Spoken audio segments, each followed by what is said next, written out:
Hello and welcome to another episode of Merlin's Anime Movies. Today we are going to be discussing the groundbreaking, influential anime film that is beloved by many. That would be the 1988 cyberpunk masterpiece, Akira. Akira is based on the first half of Katsuhiro Otomo's manga epic of the same name. The movie takes place in a dystopian Tokyo in an alternate future of 2019, which features many cyberpunk elements. The story primarily follows the leader of a local biker gang, Shotaro Kaneda, and his friend Tetsuo Shima, who develops psychic abilities later in the film. The plot is based around the mysterious Akira, a being who is believed to have caused the destruction of Tokyo previously, thus causing World War III. After an encounter with a government experiment, Tetsuo gains his psychic powers and is slowly driven mad, hell-bent on finding Akira and releasing the powerful psychic from a government prison. It's up to the unlikely hero Kaneda to stop his friend from destroying the world. It is worth noting that while the designs and setting for the film are heavily influenced by the manga, much of the last half of the manga is cut down in the film and restructured from the original 21,000-page comic.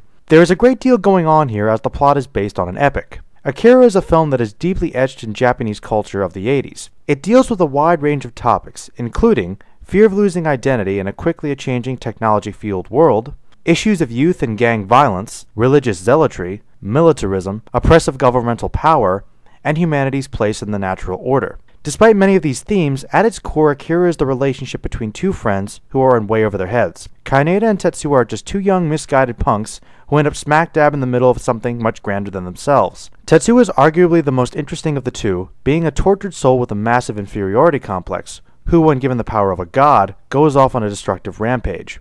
Kaneda himself is kind of a simplistic young man who starts off rash and selfish, but sees Tetsuo's transformation as his responsibility and becomes the only hope the world has. Besides the profound ideas that are explored in the film, its strongest element is in the impressive atmosphere it creates. The animation is fantastic, especially for the time, with fluid and detailed artwork, not to mention an amazing soundtrack which hits all the right chords and makes the audience feel that they are in a very different world. It is due to the animation, music, violence, and mature themes that made this film a hit in the West, and because of its success, Akira is considered largely responsible for popularizing anime for Western audiences. Suffice it to say, without Akira, we might not have the lucrative amount of anime we all enjoy today. Now, despite the amazing elements of the film, it is not to say it does not have any flaws. It could be argued that the movie is so embedded with Japanese cultural issues that some of it might come off as a bit odd to some viewers. Also, due to the massive condensing of the plot, there are many little plot points that are covered but left somewhat underdeveloped. These include little details about Akira's origin, social upheaval in Neo-Tokyo, and some of the motivations of the main characters. Some viewers have also critiqued the main characters as being a bit bland and underdeveloped, though they serve their place in the film enough to move the plot forward.